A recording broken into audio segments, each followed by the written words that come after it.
দৃষ্টান্ত স্থাপন করলেন ইসলামী আন্দোলন বাংলাদেশের আমির সৈয়দ মোহাম্মদ রেজাউল করিম পীর সাহেব চরমোনাই। ইসলামী আন্দোলন বাংলাদেশ ঢাকা মহানগর উত্তর ও দক্ষিণে আয়োজিত সমাবেশের মিছিল শেষে বক্তব্য দেওয়ার জন্য ব্যানের উপর দাঁড়াতে বললে তিনি বলেন, মালিক থেকে অনুমতি নিয়েছ? এটি ছোট ঘটনা, কিন্তু ভাবুন তো, যিনি দেশের নেতৃত্ব দিবেন তিনি যদি এত সতর্ক হন, অন্যের ব্যানে দাঁড়ানোর আগে অনুমতি চান, তাহলে তিনি দেশের সম্পদের ব্যাপারে কতটুকু সতর্ক থাকবেন?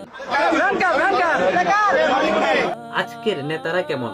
জনগণের সম্পদ লুট করে, দুর্নীতি করে, অন্যায় করে।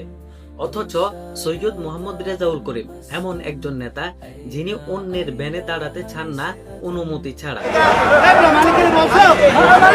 এমন নেতা যদি দেশ চালায় তাহলে দেশ কোথায় যাবে একটু ভেবে দেখুন তো।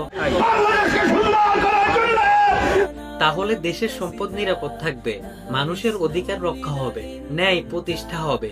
কিন্তু দুঃখের কথা হলো, আমরা অনেক সময় ভুল করি। এক প্যাকেট বিরিয়ানি, কয়েকশো টাকা, এগুলোর জন্য আমরা চাঁদাবাজ, লুটেরা ও দুর্নীতিবাজদেরকে ভোট দিই। এবার আমাদের সিদ্ধান্ত নিতে হবে, আমরা কাকে চাই? চাঁদাবাজদের, দুর্নীতিবাজদের, নাকি একজন সৎ আল্লাহভীরু মানুষকে, যিনি অনুমতি ছাড়া অন্যের ব্যানে দাঁড়াতে চান না,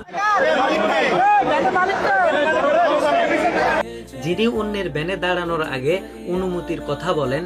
তিনি নিশ্চয় জনগণের সম্পদ আত্মসাৎ করবেন না। তাই আসুন ভুল পথে না হেঁটে সঠিক নেতা বেছে নিই। যে আল্লাহকে ভয় করে সে মানুষের হক রক্ষা করবে।